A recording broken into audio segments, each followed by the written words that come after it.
প্রিয় দর্শক, আপনাদের স্বাগত জানাই। বিগত 2-3 বছরের পৃথিবী হঠাৎ করেই যেন অনেক বেশি ঘটনাবহুল হয়ে উঠেছে। কখনো আমরা দেখছি ইউক্রেনের সঙ্গে রাশিয়ার যুদ্ধ, আবার কখনো দেখছি ইরানের প্রবল গণবিক্ষোভ।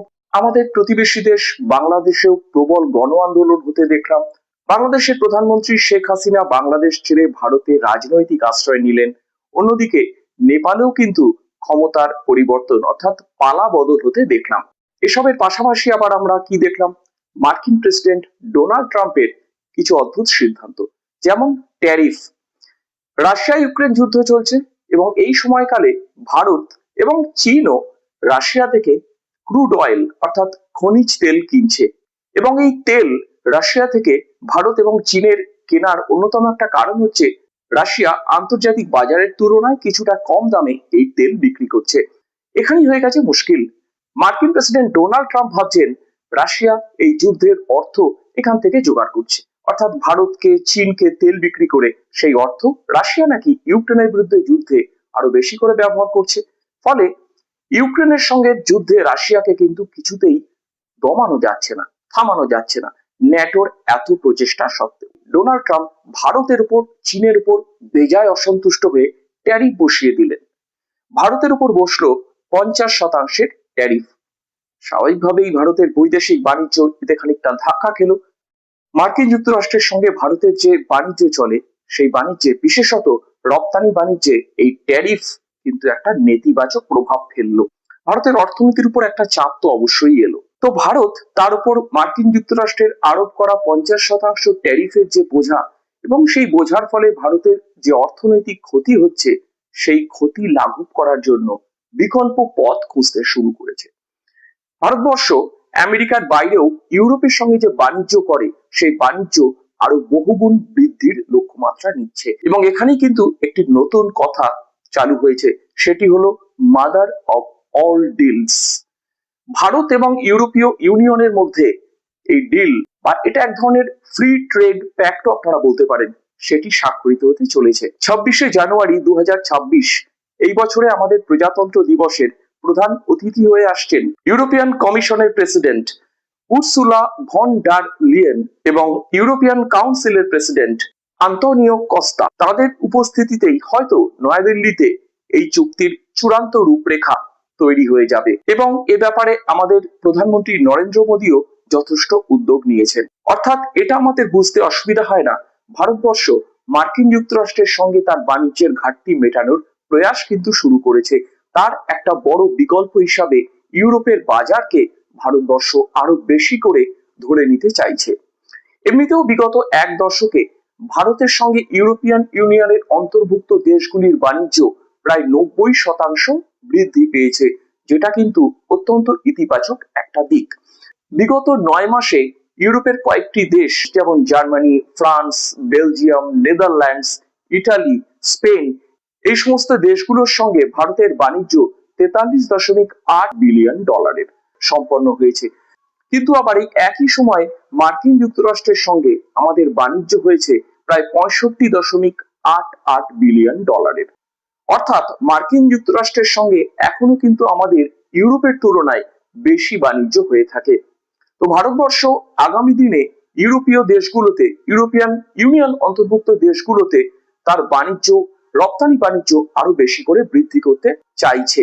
অন্যদিকে ইউরোপীয় দেশগুলো অর্থাৎ ইউরোপিয়ান ইউনিয়নের অন্তর্ভুক্ত 27টি দেশও চাইছে ভারতবর্ষে তাদের বাণিজ্য বৃদ্ধি করতে, এবং এ ব্যাপারে উভয় পক্ষ একটা ফ্রি ট্রেড ডিল, বা বলা যেতে পারে বিনা শুল্কে কিংবা খুব কম শুল্কে বাণিজ্যের একটা চুক্তি করতে চাইছে। প্রস্তাবিত এই ডিল বা আলোচনায় pharmaceutical sector, automobile sector, chemical সেক্টরের মতো বিষয়গুলিও কিন্তু উঠে আসবে।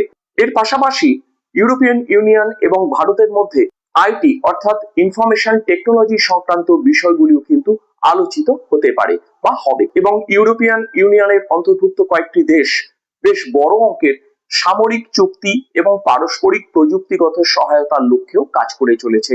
সাম্প্রতিককালে জার্মান চ্যান্সেলরের ভারত সফরে ভারত এবং জার্মানির মধ্যে বেশ কিছু ঐতিহাসিক এবং অত্যন্ত গুরুত্বপূর্ণ সামরিক চুক্তি সম্পন্ন হয়েছে, যাতে উভয় দেশ পরস্পর যৌথভাবে প্রযুক্তিগত সহায়তার মাধ্যমে সমরাস্ত্র নির্মাণ করবে। ভারত এবং ইউরোপীয় ইউনিয়ন অন্তর্ভুক্ত দেশগুলি এই চুক্তির মাধ্যমে পরস্পর প্রযুক্তিগত সহায়তা ও পারস্পরিক আদান প্রদানের লক্ষ্যে আগামীতে এক উজ্জ্বল ভবিষ্যৎ ও সম্পর্ক তৈরি করতে চায় বলে বিশেষজ্ঞরা মনে করছেন। একই সঙ্গে ভারত কিন্তু মিডল ইস্টের সঙ্গেও তার বাণিজ্যিক সম্পর্ককে আরো উন্নত করার লক্ষ্যে কাজ করে চলেছে। সাম্প্রতিককালে সংযুক্ত আরব আমিরশাহীর সঙ্গেও ভারত কিন্তু বেশ কিছু গুরুত্বপূর্ণ চুক্তি সম্পাদন করেছে, যার মধ্যে একটি গুরুত্বপূর্ণ হলো জ্বালানি চুক্তি। সেক্ষেত্রে ভারতের বিপুল জ্বালানি চাহিদার অনেকটাই নিরসন করতে পারে, কারণ যেহেতু জ্বালানি বিশেষত খনিজ তেল ও প্রাকৃতিক গ্যাস উৎপাদনে এখনো আমরা ততটাও স্বয়ংবর নই, কেননা ভারতের যে পরিমাণ অভ্যন্তরীণ চাহিদা আছে সেই অনুযায়ী খনিজ তেল বা প্রাকৃতিক গ্যাস আমাদের দেশে উত্তোলিত হয় না। ভারত তার প্রতিবেশী দেশ চীনের সঙ্গেও তার বাণিজ্য কিন্তু বৃদ্ধি করেছে। গত প্রায় 1-1.5 বছরে চীনের সঙ্গে ভারতের বাণিজ্য প্রায় 69% বৃদ্ধি পেয়ে $2 বিলিয়ন পৌঁছেছে। এর বাইরে অস্ট্রেলিয়া, নিউজিল্যান্ড ইত্যাদি দেশের সঙ্গেও ভারত কিন্তু বাণিজ্য চুক্তি সম্পাদন করার পথে এগিয়েছে এবং কোনো কোনো ক্ষেত্রে সেটা সম্পন্ন হয়েছে।